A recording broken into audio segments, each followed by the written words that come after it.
back. WNST, Towson, Baltimore, and Baltimore Positive.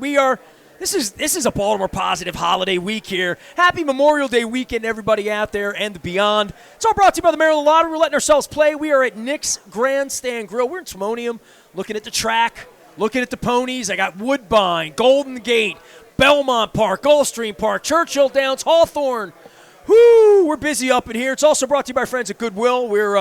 I'm going to need the truck for all the stuff my wife's been cleaning out of the closets. And our friends at Window Nation, 2-for-1 windows. I got the new hat. I got to get it to fit on my head a little bit. I haven't worn a visor in a while.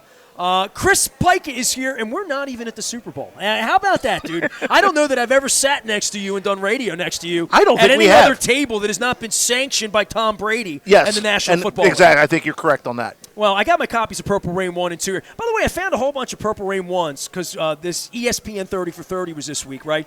Part of the spoils of winning is that like 21 and a half years later, ESPN pays guys money to come in. But I had Purple Rain, and it turns out that like Billick signed a whole bunch of them. So I didn't even realize that he had signed a bunch of these, so I have them. So we're out here. I'll be selling these, hanging out, doing my thing. But Purple Rain 1 back in the news, and Purple Rain 3 on lavender ice right now. This is... Look, you worked in PR, Saints, Falcons, Michael Jordan, Birmingham, all that stuff. When your star quarterback just doesn't show up and the coach says, talk to him, and he's talking to the world on social media in the middle of practice, it's not a good look for number 8. And I don't know. Grown-ups like us would say, well, where's the advice? Who's advising him? Where is he? You know, this is an interesting, eccentric superstar we have in our hands here, right? A little different. It is a little bit different. I mean, I think we went through a contract dispute with Aaron Brooks when I was in New Orleans. And this is pre-social media, to be fair. So he was not at camp probably the first week. And so you got the backup quarterback going. Of course, the first question out of everybody's mouths to the general manager or the head coach every day, what's going on with Aaron? And then you, as the social communication specialist, says, all you have to say, Coach, what coach was it at that point? It was Hazlitt. Hazlitt. Jimmy, just say we're only going to talk about the guys that are here. Which they do. And that's literally exactly what you tell them, right? You just There's say, a script for all of this issue. There is. Right. There is. And listen, it's tough because, you don't want to alienate the player because he's going to come in. I think the Players Association in the last few years, especially with the negotiations of the currency. You don't mind if I have a beer on the show? No, just making it's sure. fine. No, it's all good. Because I'm doing 31 breweries in August, whether I can help it or not. So, you don't want to alienate the player, but you also understand the last couple CBAs, the Players Association has really kind of put their back up against, or I would say against, but they've made it very clear to their membership what is voluntary and what is mandatory. And they've really tried to hammer that point home. And that's been something that's been in the last couple of negotiations. The O is not optional as much as we think it is. It's organized. Right, it is organized. And so the Players Association has been very clear to the players. You are under no obligation to be there. Now, of course, the teams want them there. They want the players in the building as many days as they can get them. But when 85% of the players show up, it speaks volumes to them putting their foot forward to make an effort, that they know they don't have to be there, but it's them saying we have a commitment that management wants to see, coaches want to see, fans want to see. Right. Invested people want to see activity this time of the year. Right. And I don't think that's wrong for the fans to want that or expect that. I don't think it's wrong for the coaches, after these guys have been home for 90 days or whatever it is, to expect that organized team activities mean we're trying to build a winner here. And that's not bullshit or a cliche. That's not me being a media guy. That's reality. Reality is, in any line of work, you want your team together. We do. Yeah, and this situation with Lamar brings is it puts an extra bit of spice on John Harbaugh's pressers with the media, because that's going to be the first question. Why is Lamar not here? What has he told you? What's going on with his contract, which continues to sort of confound everybody because Lamar is his own agent with him and his mom. So you have all these sort of things in play. The easiest thing for him to do would be to be at camp, at OTAs, but for whatever reason, he has chosen to consider it as optional. Even if he just didn't want to throw the football and says to them, look, don't embarrass me. I just don't want to get hurt out here. We're in a negotiation. I don't want to get hurt for you or me. but I'm going to show up and be a part of what you're doing because it's important to me, and I know it's important to you. He knows this is important to John and Eric, that this keeps them up all night, and he knows he's creating consternation in the organization. Maybe he's too young and dumb to realize that, but he really is creating an issue in the building by not being there, whether it's not fans being loud. This is a building issue. This is a team issue. This does affect, hey, where's Lamar? Like, he's making $22 million this year. I'm making, whatever I'm making wherever I am, and we need him. Where's he? Oh, he's on Twitter being a jerk to Chris Sims. There's a maturity issue here, Chris. There is a bit of that, and I think, but the players are funny because they're going to tell the media, listen, we get it. He's a player. It's business. Okay, he considers it voluntary. They're not going to say anything about one of their brothers in that situation. They're just not. Now, privately in the locker room, maybe a completely different story. Come on, dude. I'm here. Yeah, I'm here. Right. You can't be here. You're our leader. Right. Yeah, you got to be here. And I think I'm sure there's a little bit of that's going there on, has to be. But publicly they're not going to trash him because he's one of theirs, and that's what it is. I'll trash him when he's out of line. He's out of line. Right. He's out of line. That's it. I mean, he's just this is not the way. If I'm invested in him as a fan, as a coach, if I'm the coach invested in him, if I'm the organization invested in him, and he wants me to invest my life in him, right? He wants me to give him $200 million. I've already offered him $100 million, right? I mean, he wants $200 million. Dude, you got to make an effort. You know what I mean? Like, you got to go on the date. You buy the ticket. You take the ride. Even if he comes and just does the meetings with the installation, and he says, "Hey, I don't want to get hurt on the field. We're still in the middle of this," but you can still be in the meetings. You can still show up at the facility. You can still go through with your offensive coordinator. You can be a part of the team, right? And so.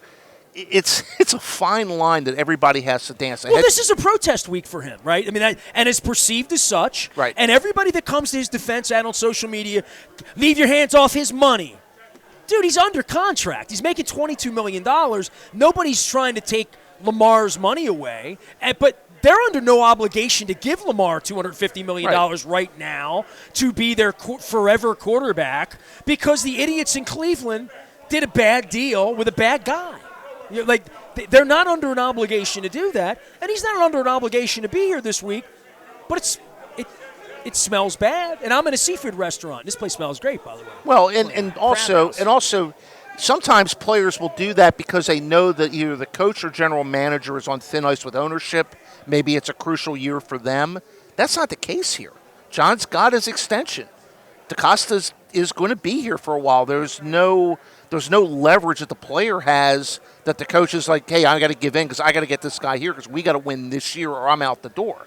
Okay, there's stability in Baltimore at those positions. There's stability in the coaching staff. There's stability in personnel and general managers. And he's supposed to love it here. Right. Now, is Bunky just, ask off the reservation, right, to go out to Arizona, right, like his buddy? I think we're all questioning whether he likes it here, wants to be here. They've built the entire organization around this kid. And then he doesn't show up for practice? I mean, come on. I mean, seriously. I mean, come on. You're the leader of the team. You're making $22 million a year. If you want to negotiate, go sit in Eric's office and negotiate. But do it in Eric's office after practice this week. This is not good. It's really not good. The organization's all in on this kid, and now we're all questioning whether this kid's in on the organization. We're really asking that question. Well, the other part of this, too, is something, as I mentioned before, when we went through this with Aaron Brooks, this was pre-social media, okay? It's one thing if the player doesn't say anything and just goes dark, basically. He didn't have to pop off at Chris Sims. Well, or anybody. I mean, that's the thing. He is active in social media. He's obviously clapping back at people who have said things about him. And so that makes it doubly tough because the club can't control the message. They can't say, oh, he's gone dark, but he's studying or doing whatever he's doing. He'll be here. He's on social media while they're out at practice. That's not a good look, and I'm sure that burns a few phone lines and a few, chaps a few people in the front office. Well, I tweeted out, and it's been the most retweeted thing that has happened, and it happened while I walked in here. We're at Nick's Grandstand Grill. It's all brought to you by the Maryland Lottery. Got some Betty Boop scratch-offs to give away. Our friends at Window Nation, 2-for-1 windows. They're treating me right. They'll treat you right as well. And our friends at Goodwill. But, I tweeted out, I'm trying to get my exact tweet because I want to be exactly on for my own words. Dude advice from a purple professional. You're either all in or you're not. Leadership isn't optional or voluntary at your level. And best to stay off the internet and media timelines when your teammates are working to help you win a Super Bowl while you ghosted them. Right? Yeah. Did he text his teammates and say, I'm not going to be there and this is why? They're wondering why, right? They're going to the internet. Oh, Lamar's looking for money. Lamar's looking for something from the team that he's not getting. Hey, I wonder if Lamar's going to be here in August. I wonder if this is a holdout. I wonder what this is. And the fans then wonder. And for him to tell people, don't go mind your own business. You are our business. You make $22 million. You're the quarterback of the football team. Don't focus. I mean, that's a really immature thing for a guy that's won Heisman trophies and MVPs and wants himself on the covers of he wants to be that guy, but then lashes out in the middle of a practice. He's just not getting good advice. That's where I'm at. He's not getting good advice. I mean, I think he'll go down as probably one of the more enigmatic superstars we've ever had here in Baltimore in all sports. I mean, and we've had some characters through here and guys who have made business decisions on some things, and you scratch your head a little bit. But this is a guy who's the face of the franchise, and this is a guy who you hope is going to be here for the next 5 or 6 years, stays healthy, and brings you a Super Bowl. You want to give him a couple $100 million. Right. He's incredibly talented. He has, if they get all the pieces around them, they're as good as any team in the NFL with an opportunity to win a Super Bowl. Doing stuff like this, someone's not advising him in the way and maybe saying no. Okay, and that's the difference. I said the difference between when we had the holdout of Aaron Brooks back in 2001 after the playoff year when he had a little bit of leverage. Well, there was no social media. Now the players can control their own message however they wish, and some are better at it than others. Well, I mean, he's running with Antonio Brown and Hollywood Brown at this point, right? Like he's witnessed the wrong way to do it, and he participated in that this week, and that's really unfortunate. If he wants to hold out for business, that's his business. Right. But mouthing off in the middle of it, when the coach and the general manager, they want you there, they expect you there, they need you there, right? They need you there. And you're now going to hold the franchise hostage to what? To dealing with all of this speculation? I don't know. It's unfortunate. It's very unfortunate. Right, and it's something that, it's not fair to your teammates. But the beauty of it is, I don't want to be talking about this. No, they don't want to be talking about it either. They think, oh, you're Mr. Media, you're the bag, you're rat poison. They get told that their whole careers, we're rat poison. I don't want to be talking about Lamar. I want to be talking about crab prices out here at Knicks. You know what I mean? Right. Literally. And the beauty of this is, though, once he does come to if he doesn't come to the mandatory camp, then that's a whole different deal, and that's a very different discussion that all of us will have here locally, whether you're fans or media. Once he gets to camp or the mandatory camp, it's going to be forgiven in the locker room. It'll be forgiven in the front office, and you just move on. This is a blip. This, unfortunately, just becomes a talking point for a week, and it's a distraction to doing the work that they need to do in the locker room, on the field. You want your guy and they have a lot up. of work to do. They're do. on a 6-game losing streak. The quarterback hasn't been seen since he ran the ball 21 times against Minnesota and lost to Miami. Haven't seen since Halloween, right? So there's a lot for this organization to prove right now, right? I saw the top 100 players in the league. There's Lamar and there's Mark Andrews and the kicker, right? Literally, they're not. I went to Purple Rain 1 the other night, the ESPN 30 for 30. Hall of Famers all over the stage, right? And then Siragusa and Dilfer and guys that played when they needed to. When nut cut time came, they won a championship, period. Right. Yep. They didn't lose to Buffalo. They didn't lose to the Chargers. They didn't lose to the Titans. They didn't go out and stink. They didn't go out and pound the ground. They went out and won. And, these guys come in 21 years later, and, I got the other book here, and I think about these championship teams. Man, Ray Lewis, Ed Reed, Lodi Nada, Joe Flacco, just go down the list of all these people. They weren't guys that were being charged with leadership and then saying, well, I'll leave when I want to leave, and you'll get me when you get me. I'll be there when I get there. I don't know. This organization hasn't dealt well with those kinds of people. There's been a lot of leeway, and Brian talked about that with let's men be men, Shannon Sharp, Ray Lewis. Goose was on stage laughing about curfews and how many he broke and like all that. This is a different time and a different era, and I think they need Lamar to be more than ghosting during May. Right, and I think the other part of that after a disappointing year too. Right. And we'll go back to that first championship group. Is you had incredibly strong personalities in that locker room. Okay, I mean, you want to talk about a group. That's why ESPN's doing this, is because of that group of personalities. What you don't have in this group of Ravens, you don't have a 4 or 5 veteran players. The leadership council, right? That can kind of keep everybody in line, or at least get everybody on this, together. Well, on they some talked things. a lot about this on stage at the Meyerhoff the other night. I mean, Shannon Sharp, Brian's told me this. It's all in the books, right? Brian actually told me that story for Purple Rain 1, that he got during practice in Tampa Super Bowl week. He saw a young player say, "I'm going to go with my family back to the hotel." And Billick only had one rule: we're all riding the bus to practice. We're all riding the bus home. And Shannon Sharp grabbed one of the young guys and said, "Get your ass on the bus." Coach said we had 2 rules. Right. Get on the bus. Yep. And Brian heard it. And Brian said, that's when I knew we were going to win. That's when I knew we had the kind of leadership we needed when we don't need grown-ups in the room. I don't need bed check on you.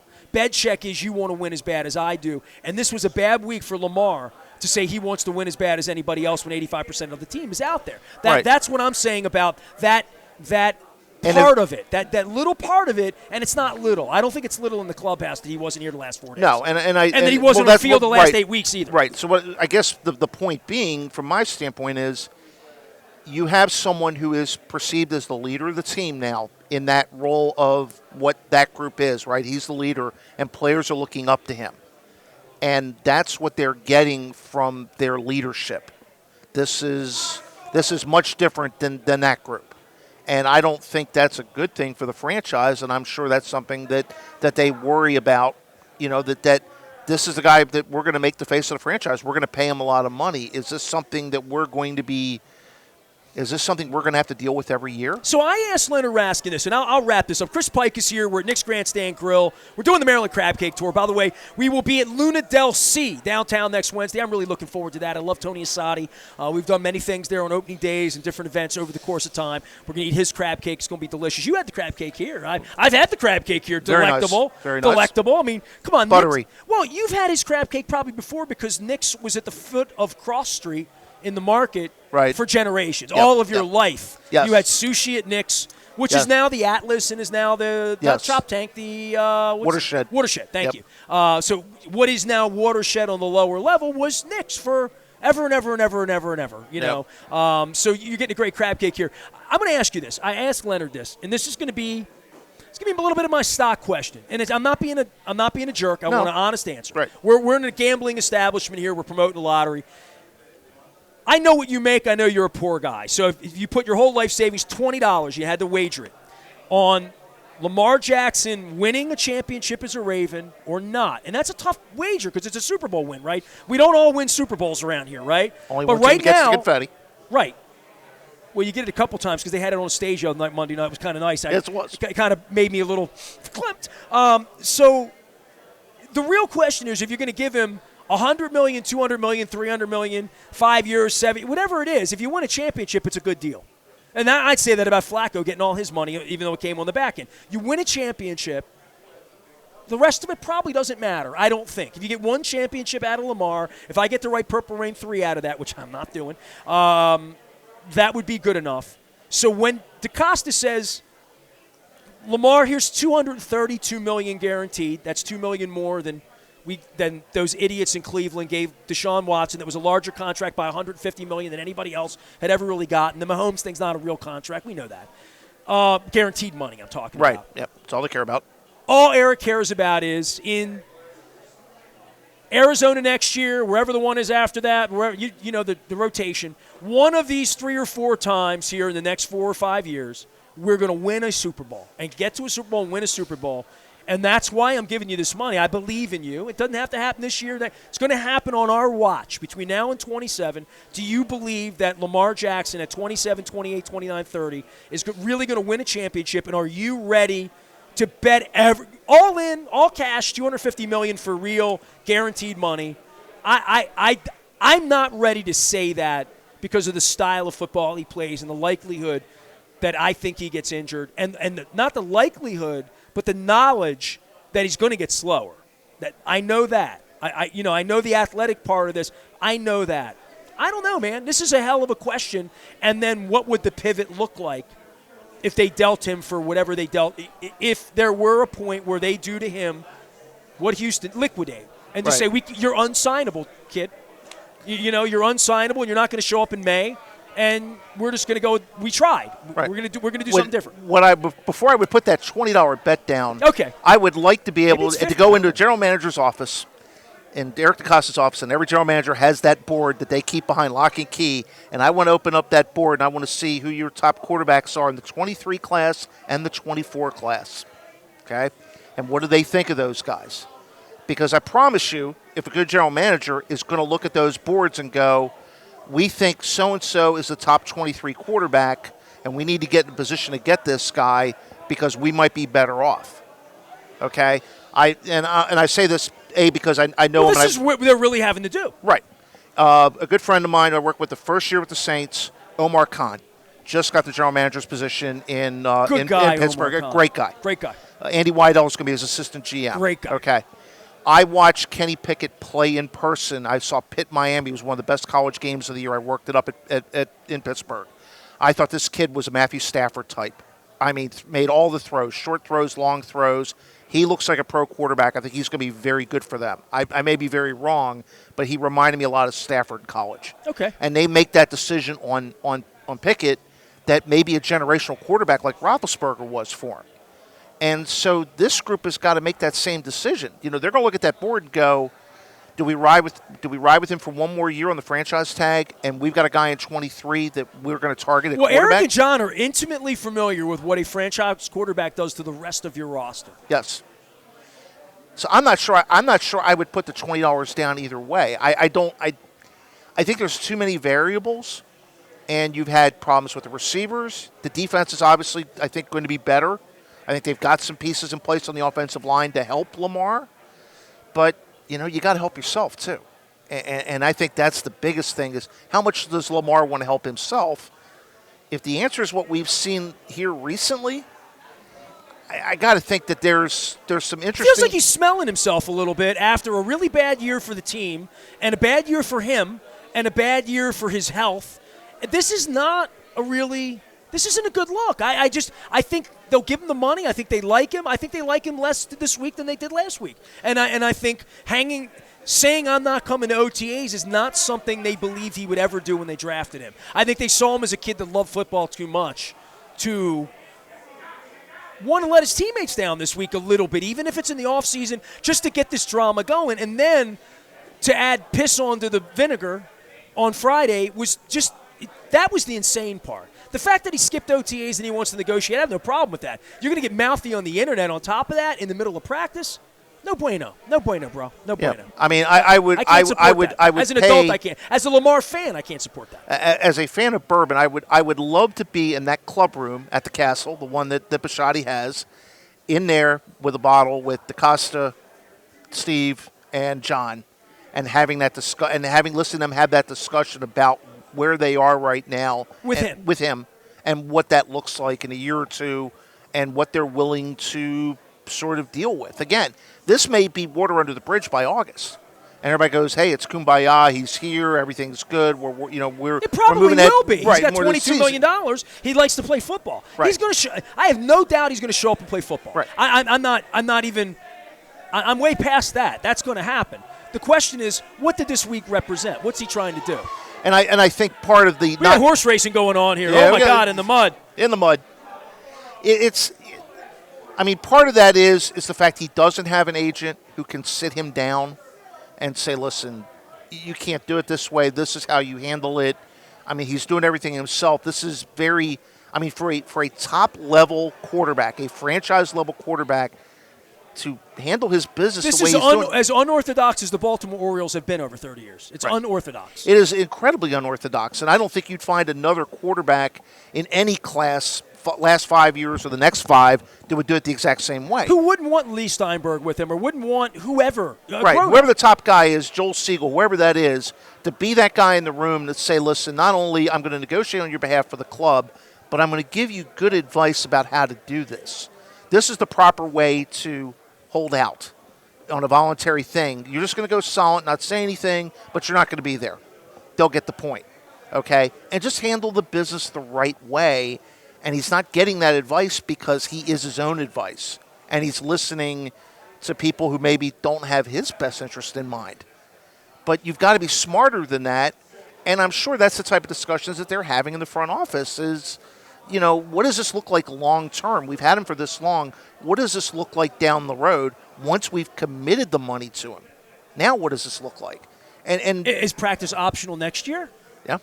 Is it? Really? We're going to get really? Right. Really? And $22 million didn't get here. And is 45 going to get you here? Right. And it's you know, and if Steve Bisciotti who's writing those checks, I mean, that's a fair question to ask your general manager and your head coach. I'd love to ask the owner questions.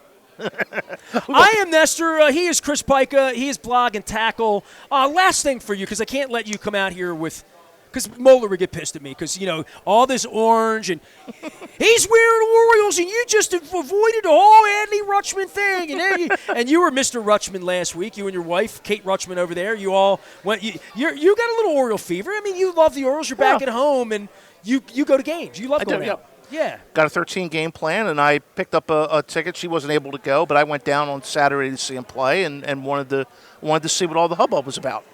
And he hit the triple. Yes, he did. All right. In the corner.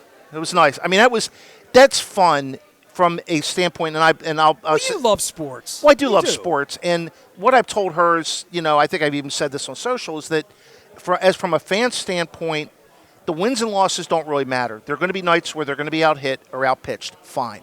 The only thing that drives me crazy as a fan right now is bad defensive baseball. Everything else is the luck of the draw on a given night. You know, you might get 10 hits and lose. You know, you might have the big comebacks like they had against the Red Sox and the Yankees to win a couple of games. And it's exciting because you start kind of seeing some of that building blocks that are down the line. You can see that camaraderie in the dugout. I think we see that now.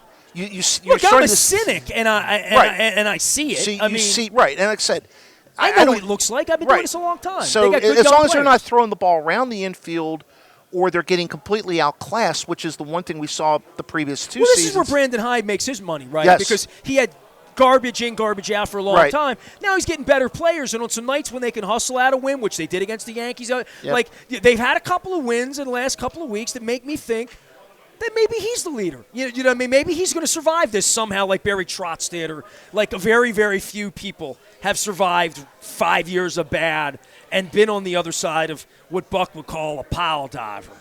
Right. And so, you know, you see some of those pieces, and like I said, the only thing that drives me crazy, I mean, Rutschman had the throwing error that gave the Yankees 1 to 2 runs. Okay, fine. If they're not committing 3 errors a night and they're not getting beat 10-0 or 11-2 every night, getting their brains beat in. And Rutschman's not pitching in the ninth inning. Right, exactly. I mean, so to me, that's progress and that's enjoyable baseball, to sit up in the upper deck like I do and we do and sit there with a couple of beers and a hot dog and watch the games and just enjoy a beautiful night in Baltimore that we've got Major League Baseball that I'm a mile and a half from the ballpark and go and see it as someone who grew up with it and just enjoy a nice night out and watch a team that wants to compete, right? They show up, they want to compete. We talk about Lamar maybe not wanting to show up, not compete. Those are 26 guys that are showing up and they're scrappy. And so they're never really out of a lot of games, and that's fun as a fan. Okay. Well, that helps with pitching's gotten better. Right. Pitching's gotten better. They move the ballpark, move the fence back for now. They're not getting beaten. They're not getting their brains beaten. When it's 13-4. No, it's not. And we've talked about that all week. And if they had means, the entire season, if he hadn't gotten hurt, maybe they're a little bit closer to 500. Maybe they win a couple more they weren't supposed to win, and maybe they're floating 5 or 6 under 500 as opposed to 10 under at one point. Because it's tough in that AL East. You're still playing the Yankees and Red Sox and Rays. It's a difficult division to be successful in, and the fact that they've been able to steal some games from some pretty good teams ahead of them in the standings, it's as a fan, it's nice. It looks like you can start to see in 2 years, hey, maybe this is where the 12 and the 14 Orioles were, and you get a chance to watch that again. Something magic happens every time you go. The Maryland Lottery is sponsoring our Maryland Crab Cake Tour. I had some delicious fried shrimp here earlier, had a plate of oysters, crab cakes are flowing. Leonard Raskin took 12.5 of big old steamer jumbos out of here tonight. Big appreciation to Greg Kessler, my dear friend, for coming by. Leonard Raskin from Raskin Global, as well as Tommy Chigoris, who runs Nick's Grandstand Grill. First time here, right? Yes. It's a vibe, right? It's a thing. It's a thing out here. Yes. We're in Timonium at the racetrack. It's all brought to you by our friends at Goodwill. We got the wheels on the truck going round and round. We're going to be donating to Goodwill, talking more to Goodwill, and our friends at Window Nation. I got it's my ball cap visor. I feel like Steve Spurrier. Oh, yeah, exactly, yeah. Window Nation, 2-for-1 windows, promising far more than Steve Spurrier ever did. I knew I would get you back for Oriole baseball. I knew you'd be spending you go out to stud in Baltimore at the end of your run here, that you'd want to be a mile away from Camden Yards and going to games. So when the Orioles are pile diving, I'll be there with Chris Pika. He is blog and tackle. He always looks after us, the godfather of all things Baltimore positive. I am Nestor. We are WNST, AM 1570, on behalf of our entire crew, which includes Chloe, the intern. She is the entire crew right now, giving away Maryland Lottery tickets. And Betty Boop. We will see you on Wednesday at Luna Del C or anywhere BaltimorePositive.com travels.